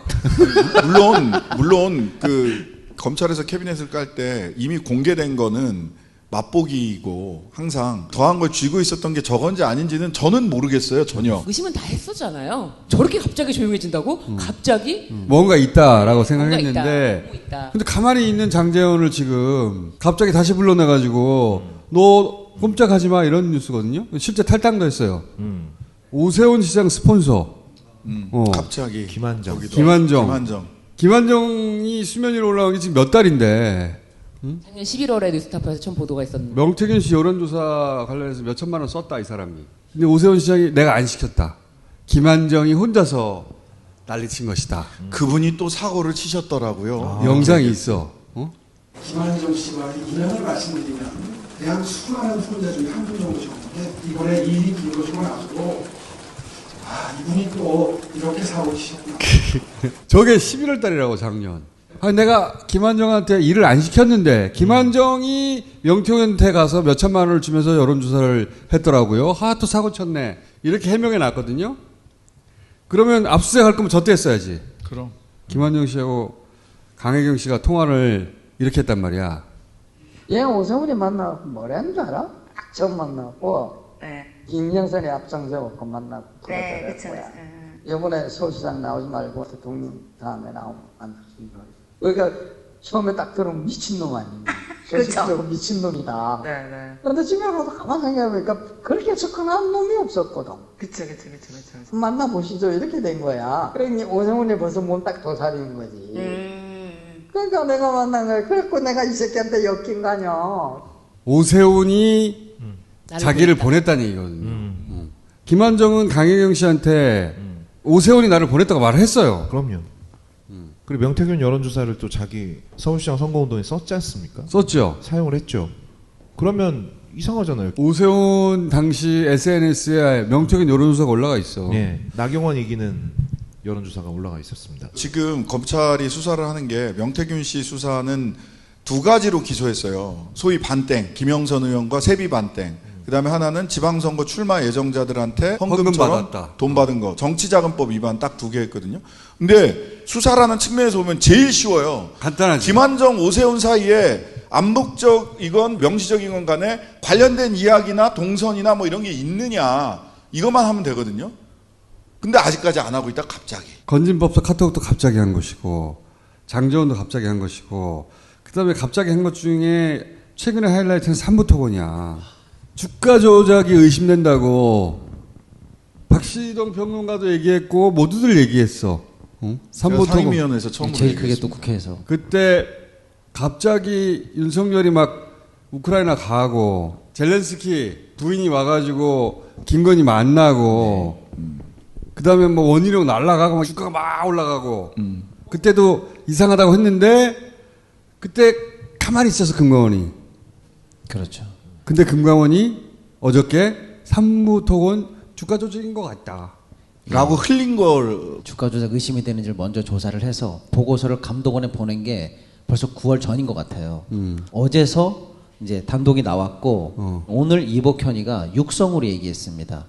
100억 이상의 시세 차익 부인하기 어려워. 금감원장이 누구야? 검찰 출신 이복현. 회계사 자격증이 있다고 아마. 주가 조작 수사 잘한다고 보냈는데. 그 사람이 왜 지금? 왜 지금 갑자기 삼부토건 주가 조작인 것 같다고 말하냐고. 쭉 거슬러 올라가면 최해병 사건 때 멋쟁 해병, 멋쟁 해병 여기서부터 시작한 거예요. 이 삼부가 삼부토건이다 아니다 가지고 골프장 삼부다. 골프 삼부다. 저쪽에서는 그렇게 해명했었죠. 국민의힘 쪽에서는 골프장이라고 그러고 군은 삼부가 없다. 군 골프장은. 그래서 이 삼부는 삼부토건일 것이다. 여기서 시작됐어요. 여기서. 그렇죠. 저 얘기한 사람이 하필이면 또 도이치모터스 주가 조작으로 이종호. 유죄받은 사람이에요. 그러니까 블랙컬 인버스트먼트의 이종호. 2023년 5월 14일에 3부 체크해 라고 하니까 3부 토건에 무슨 일이 있었나 찾아보기 시작했지. 찾아보죠. 1012원짜리가 전날부터 이제 5,500원까지 5배 이상 급등을 하고요. 거래량은 무려 40배. 평소 100만 주 하던 게 4천만 주. 이건 이상하죠. 이거는 이상하지. 세력이 붙지 않고서는 있을 수가 없는 일이에요. 이거는 저 정도 거래량이면 5년치 평균 거래량의 80%가 저때 집중돼요. 그러니까 사실상 4년 6개월 이상 아무도 거들떠보지 않았던 주식이 저때 폭발합니다. 이거 왜 폭발하냐? 왜 폭발하냐? 이제 테마에 올라탄 거죠. 무슨 테마냐 봤더니 우크라이나 재건 테마다라고 해서 작전이 돌아가기 시작하는데 이게 5월 17일 날 나온 거란 말이야. 아까 내일 3부 체크해라고 한 다음 날 우크라이나 젤렌스키 영부인이 방한을 해서 김건희를 만납니다. 둘이 만났나 보다 하면 되는데 기사 끄트머리에 우크라이나 재건 얘기를 하면서 3부가 꼬리를 물고 기사에 얹히기 시작해요. 그게 진짜 이상한 거예요. 전쟁 중인데 그 나라 대통령 부인이 왜 김건희를 만나러 오냐고. 그리고 뉴스가 나온 거예요. 재건 뉴스가. 그래서 우크라이나 재건의 3부 토건이 처음 낑기는 기사가 영부인 방한 이후에 이제 몰리기 시작하는데 그 다음 날 이제 추경호 기재부 장관이 우크라이나 경제부 장관을 만나서 가서명을 하는데 이것도 이상해요. 우리 거 기재부 서명 보잖아요. 금액이 없어요. 우크라이나의 관보에 봤더니 우리 돈으로 그 당시 환율로 10조입니다. 10조. 그 정도를 우크라이나가 얻어냈다고 자랑스럽게 자기네 관보에 올려요. 우크라이나 언론에 나옵니다. 그래서 우리 언론이 그걸 발견하고 정부에 묻죠. 어떻게 된 거냐고. 어떻게 된 거야? 왜 너는 금액을 숨겼냐? 그랬더니 외교부에서 또 이 기금을 관리하니까 뭐 한 3억 불 정도 슬쩍 됩니다. 뭐 이렇게 그 정도는 안 됩니다. 이렇게 얘기했는데 알고 봤더니 우크라이나는 아니다. 의심을 해본다면 영부인 들어와. 그리고 3부 좀 태워줘. 뭐 모종의 협조 비슷한 뭔가 이런 어떤 게 아닌가라고 저는 생각을 해보는 거죠. 그냥 혼자. 그러니까 우크라이나가 사실은 한국의 주가 조작 세력의 연출 배우가 돼준 거죠. 그런 거 아닌가. 경제적 예. 뭔가 있었겠지라고 박시성 평론가가 지금. 그렇죠. 저는 생각만 했다는 거죠. 뭐 배우가 출연을 하면 출연료를 줘야 되니까. 우크라이나 정부에서 저걸 올려서 우리 언론에 저걸 발견하고 이렇게 돈을 많이 주기로 했어. 네. 우리 정부한테 물어보니까 아니 그 정도로 많이 주는 건 아니야. 라고 흐지부지 됐어요. 흐지부지 됐죠. 예. 그리고 나서 이제 바로 일주일 뒤에 원희룡 장관이 폴란드로 날아갑니다. 요거는 이제 만난 거고. 요건 이제 예. 그리고 저 옆에가 우크라이나 장관이에요. 예, 여기 재건 예. 우크라이나 재건 사업에 그렇습니다. 예. 그래서 원희룡 장관이 우크라이나 장관을 만나서 MOU 협약식을 맺는데 그때 이제 옆에 참석했던 우리나라 기업들이 있는데 삼성, 현대, 포스코, 한전 소위 말하는 이름 있는 기업들이 다 거기 그 옆에 삼부토건에 앉아. 삼부토건이 거기 생뚱맞게 거기 끼어 들어가요. 메이저 리그들 끼고 있는데 3부 리그쯤 되는 3부 리그도 안 해요. 네. 더 이상 야구를 하지 않기로 해외 사업 부문이 전체 회사에서 0.06% 정도 되고요. 해외 사업부는 이제 청산 중이다라고 공시돼 있어요. 그러니까 해외 사업부가 없는데 갑자기 가서 껴 있는 거예요. 사실상 업계에서 퇴출된 선수인데 갑자기 오타니 옆에 서 있는 거야. 그렇죠. 계속 우크라이나 재건 테마의 3부가 계속 낑겨 타는 모양새를 가지니까 얘는 확실하게 테마 맞다 이렇게 쉽게 말하는 땔감으로 활용되기 좋은 소스가 정부 쪽과 관련된 보도로서 계속 나오고 있는 거죠. 그리고 윤석열이 갑자기 우크라이나를 일정이 없었는데 우크라이나를 방문하죠. 전때 한국에서는 수해가 났어요. 수해가 나서 그렇죠. 왜 수해가 났는데 안 들어오고 엉뚱하게 우크라이나 갔냐. 네. 그랬더니 대통령이 내가 간다고 상황이 바뀌는 게 아니다 하고 갔어요. 전설의 맞죠. 얘기죠. 네. 네. 새록새록 생각나. 아 진짜. 그리고 나서 주가는 피크를 쳤어요. 그렇죠. 그 다음부터 빠지기 시작해. 그렇습니다. 다시 1,000원대로 내려가요. 그 일들이 다 겨우 2달 사이에 벌어진 일이거든. 5월에서 7월 정도까지 네. 예. 5배가 뜰 때 누군가 이 테마를 땔감으로 해서 작전을 구상했다고 하면 누군가는 돈을 벌었을 거 아니냐. 실제로 100억 이상을 벌었던 일단의 세력은 있다. 금감원에서 누가 100억 벌었는데 이상 징후가 발생하면 심리 검사를 하고 금융이나 금감원으로 보내거든요. 곧바로 검찰로 안 보내고 금감원에서 조사를 하게 한 거예요. 그러면 여기서는 뭘 할 수 있냐면 영장 없이 계좌 추적을 할 수가 있어요. 누가 100억을 벌었고 연결된 계좌의 계좌 추적을 어느 정도 끝냈다는 얘기예요. 돈의 흐름은 금감원이 다 파악하고 있고 손에 쥐고 있다는 얘기입니다. 그런데 그걸 쥐고 있다가 네. 지금에나 내놨단 말이지. 시기상으로 봐서는 이미 작년 10월 11월이면 끝났을 시점이고 국감 때 왜 결과 안 내놓느냐. 충분히 내놓을 만한 시간인데 왜 안 내놓냐라고 굉장히 다그쳤거든요. 제가 이복현 다그쳤더니 곧 내놓겠습니다 하더니 지금 3월 달이 되니까 내놓네. 누가 먹었느냐. 그렇죠. 지금 나온 사람들이 그럼 누구냐. 그중에 일부만 지금 확인이 돼서 나온 건데 결론부터 얘기하면 아까 우리 멋쟁 해병에서 내일 골프장. 사고 체크해라고 네. 했던 이종호 도이치모터스 주가 조작 사건에서의 2차 작전에 관련해서 이미 실형을 받았던 그 사람은 예전부터 야 내가 뭐 김건희 윤석열 뭐 중매도 해줬고 우리 친해 어쩌고 저쩌고 얘기했던 사람이기 때문에 오래전부터 김건희를 알았어 그렇죠. 하고 2차 주가 조작 때 김건희 씨 계좌를 운영했던 회사의 대표 블랙펄 인베스트 12시 송이 탄생한 그 문자를 주고받은 그 회사의 대표예요. 그러니까 도이치모터 주가 사건과 굉장히 밀접한 관련이 있는 그렇죠. 그리고 주포. 본인들이 그 윤석열과 김건희를 결혼시켰다. 라고 결혼시켰지라고 주장하는 사람. 그리고 원래 삼부토건 회장하도 잘 알았다고 말하는. 그래서 우리가 의심을 해볼 수 있는 거잖아요. 굉장히 조심한다. 근데 자 그러면 말씀드려볼까요? 돈 버는 사람이 누구냐? 삼부토건의 회장으로 이름이 올라 있는 사람이에요. 삼부토건이 처음 만들어질 때 그 회장이 아니고 회사를 넘겼어. 그리고 나서 2대 회장이 된 건데 이 사람은 그러니까 원래 회장하고 상관이 없어요. 가족이 아니야. 근데 그 사람의 아들이 감옥에 갔네? 구치소에 있는 아들을 어떻게 이감시켜달라. 로비를 한 사람이 누구냐? 바로 이종호예요. 2대째 회장하고도 이종호 씨는 연결돼 있는 거야. 지금 걸린 거는 일단 대주주부터 털어본 거예요. 이걸 털었더니 얘네들이 지금 100억 이상을 벌었다라고 하는데 이 대주주가 누구냐면 기업회상을 통해서 회사를 새로 산 것도 하나의 회사거든요. 휴림 로봇이라고. 조상옥이라는 회장하고 그 아들이에요. 여기도 조 씨예요. 근데 그래서 앞에 조 씨랑 달라. 헷갈리는 거야. 가족은 아니야. 이 부자가 아까 우리가 얘기한 이종호하고 친합니다. 그래서 이종호가 그 조원희를 구명 로비했던 사람이고 다른 녹취록에서는 얘네들은 거의 한 패밀리고. 근데 이 두 번째 조 회장이라는 사람은 저 사람이 진짜 저 삼부의 회장이 맞아?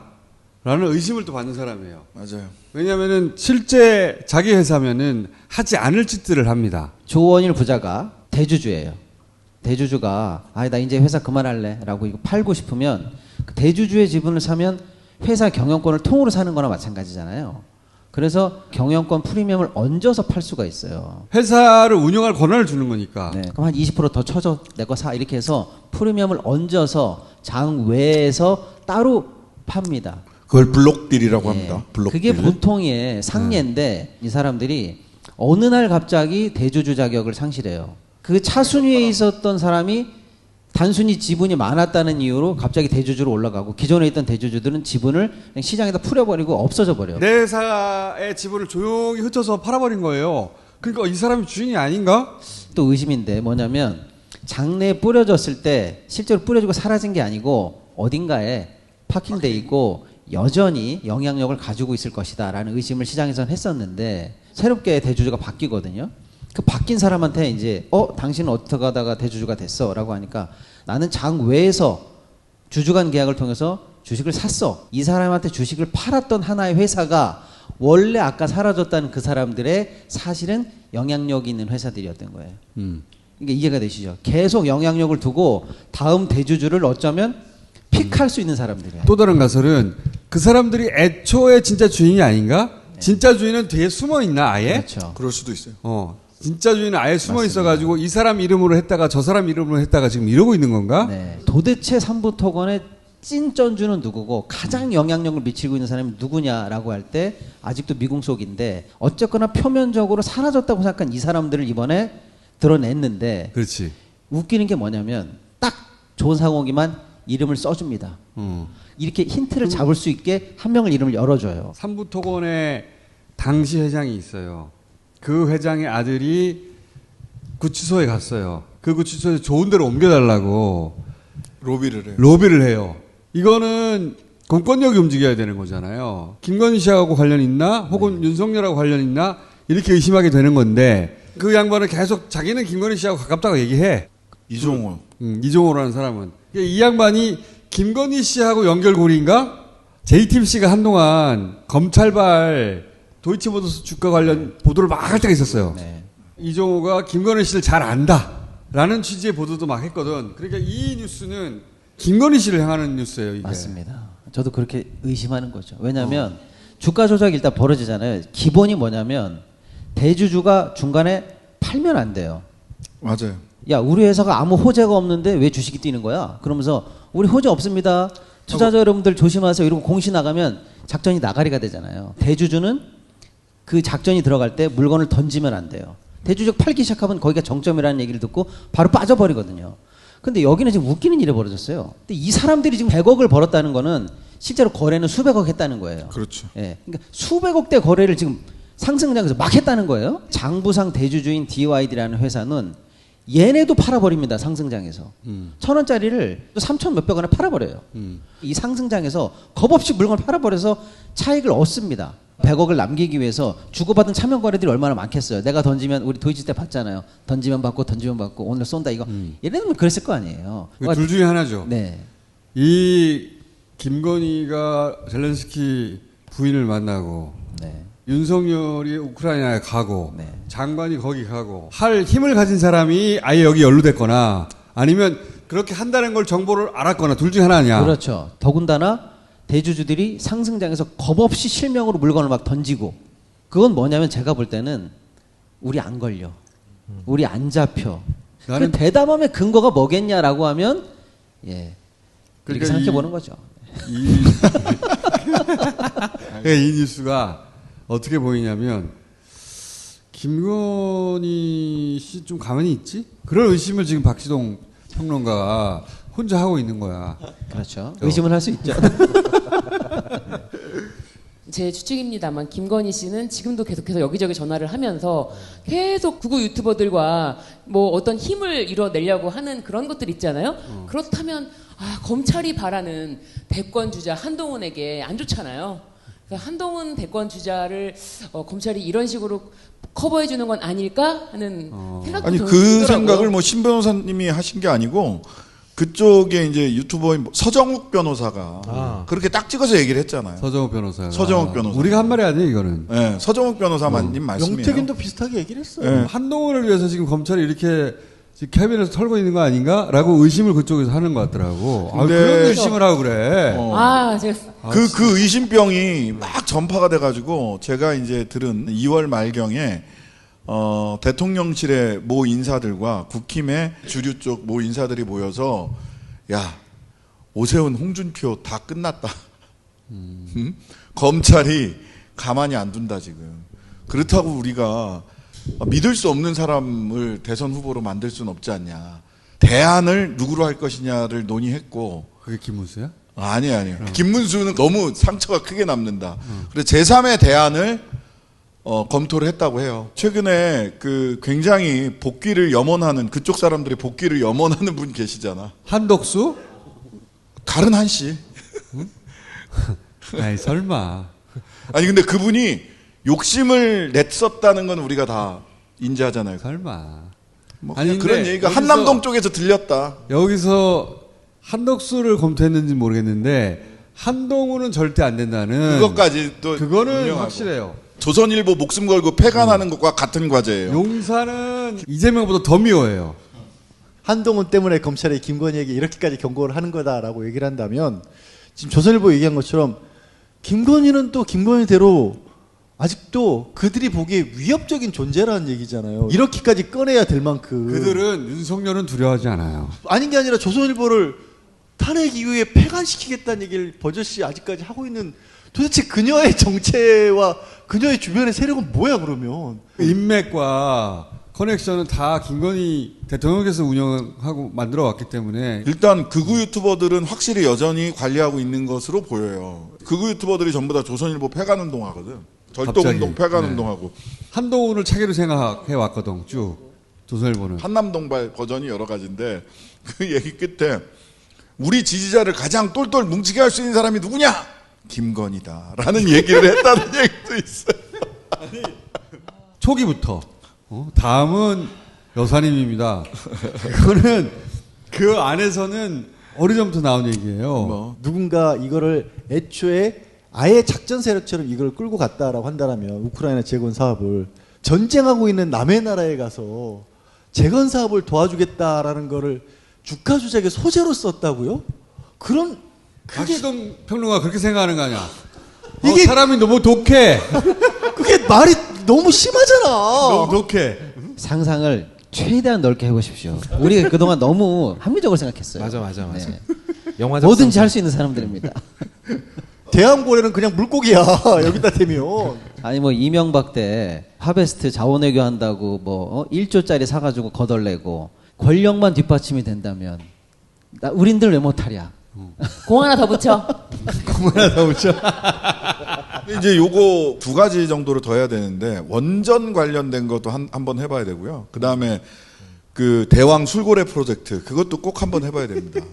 근데 검찰 출신 이복현이 금감원장으로 있는 이곳에서 이 시점에 갑자기 삼부토건 주가 조작권을 탁 내놨다는 거지. 그렇죠. 이거는 메시지야. 맞습니다. 3부 처음에 제가 국회에서 그 문제 제기했을 때도 이거 주가 조작이다. 국민의힘 의원들이나 또 보수 언론이나 이런 데서는 저 소설 쓴다고. 그렇지. 아우 또 억울함이 또 이번에 풀릴 기회가 생겼어요. 이게 지금 보이지 않는 곳에서 한동훈이 그 선빵을 계속 날리고 있는 건가? 그래서 오세훈과 홍준표는 검찰이 날릴 것이다. 이런 소문들이 막 있죠. 한남동에서도 그렇게 생각을 한다고. 한남동 모임에 있었던 분들도. 그리고 삼부토건 세 번째 시나리오가 있어. 이건 내 개인적인 시나리오인데 원래 회장 있잖아요. 김건희 씨하고 윤석열을 둘이 결혼시켰다고 하는 사람이고 김건희 씨는 대학교 시절부터 알았다고 하는 그 회장인데 그 양반이 배후의 실질적인 소유주고 나머지는 그 사람들이 움직이는 판에서 삼부토건을 소재로 해가지고 마지막으로 울거먹고 지금 버리려고. 그렇죠. 마지막으로 울거먹은 거예요. 상장 폐지됐거든요. 상폐됐어요. 마지막으로 상폐. 울거먹으려고 이 삼부토건이라는 이름을 이렇게 써먹은 거 아닐까? 그런데 그걸 알게 된 이 한동훈 쪽에서 야 정리 좀 하자. 이렇게 한 게 아닐까라고 겁이 생각하는 거지. 아니 실제로 조남욱 회장이 윤석열 검찰총장일 때 그때부터 계속 윤석열을 관리해오고 매년 선물을 보내고 오래전부터 예, 되게 오래전부터 골프 접대하고 이랬다는 기사가 한겨레랑 경향 단독으로 나갔거든요. 한겨레 경향 힘을 비는 거야 지금? 그래서 그래서 저는 공장장의 의견에 동의한다. 그 기사에서 제일 웃겼던 거는 잠깐 좌천됐을 때 선물의 종류가 달라져요. 맞아. 그레이 급수가 내려가. 그러니까 왜냐면 검찰총장이 될지는 몰랐으니까. 그러니까 예를 들어 소고기 보내다가 갑자기 그의 이름 돼지고기를 보냈거든요. 그 얘기인즉 이분은 윤석열만 그렇게 관리했겠어요? 많이 관리했다고 하죠. 근데 왠지 소고기에서 돼지고기로 바뀌어서 윤석열 더 좋아했을 것 같아. 대선이 임박했다는 징후 중에 이 뉴스도 중요한 뉴스예요. 근데 이로 인해서 이익을 가장 크게 보는 사람이 누굴까? 근데 국힘에서 지금 한동훈 죽이려고 장전해 놓은 총알이 여러 발이 있는데 뭐 게시판 가족동원에서 글쓴 사건이라든지 이런 거 그걸로 될까 지금? 그거는 뭐 뺨 때리는 수준인데 지금 저거는 총성 없는 전쟁, 총 들고 싸우는 것과 비슷한 양상이에요. 지금 건진법사하고 누가 연결되겠어? 아 그럼 그거에 비하면은 게시판에 가족동원에서 글 쓴 것 정도는 좀 귀엽게 느껴질 수. 그거는 아킬레스 건이었는데 그 당시에는 지금 예. 계엄도 터졌고 이철규 누구하고 가까워? 그래서 이 뉴스들은 전부 다 한쪽 방향을 향하고 있는 게 아닌가?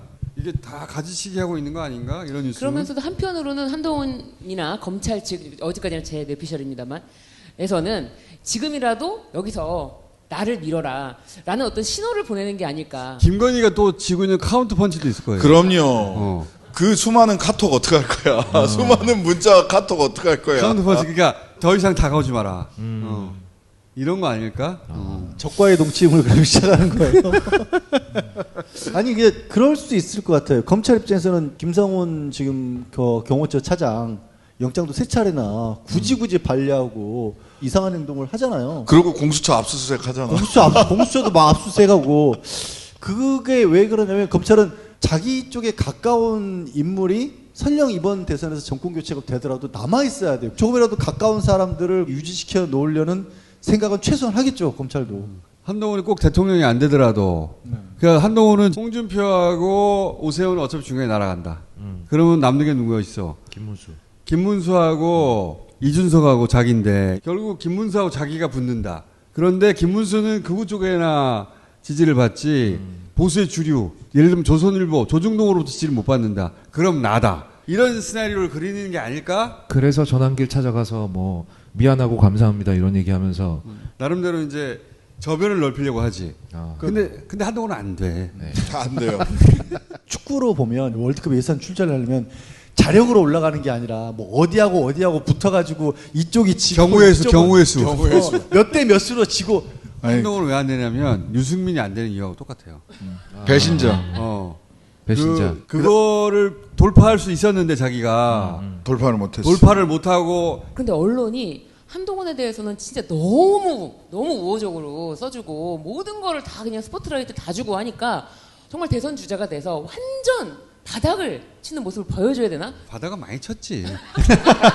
지금도 계속해서 자기 바닥을 보여주는 중이거든요. 바닥을 보여주는 게 뭐냐면 김문수 블랙홀에 빠져가지고 부정선거론에 발을 걸쳐야 이 사람들의 지지를 받을 수 있다라고 판단을 해서 갑자기 사전투표를 없애고 본투표 3일 하자라는 얘기를 해요. 최근에 선관위가 채용비리 잘못했다고 반성했잖아. 갑자기 뭐 햇빛이 안 드는 곳에는 곰팡이가 끼게 마련입니다. 부정선거론에 계속해서 편승하고 있는 거예요. 자기는 부정선거 안 믿는데. 한동훈은 원래 그렇잖아. 그러면서 선관위는 의심스럽대. 솔직하지도 않고 그 다음에 원칙을 지키지도 않고 그 다음에 헌법 개정 얘기하잖아요. 뭐 3년으로 뭐 자기는 임기를 단축하겠다. 개헌 얘기도 그 대선이 다가왔다는 징후 중에 하나죠. 모두가 다 개헌 얘기예요. 모두가 다. 얘기래요. 이유는 각자 다 다르게 다르거든요.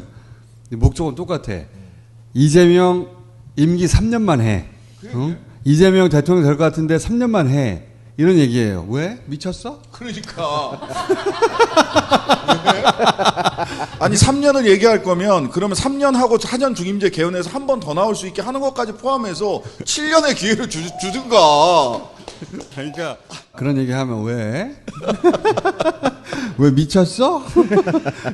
진지하게 상대를 해주면 안 돼. 이런 거는 뭐래 쟤들. 이것들이 헌법의 말, 헌법의 풍경을 또 오염시키고 있어. 이 뉴스들이 다 이번 주 나온 거예요. 대선은 저는 이번 주 스타트했다고 봅니다. 대선은 스타트했고 여러분들은 피니시. 피니시. 감사합니다. 자, 네, 감사합니다.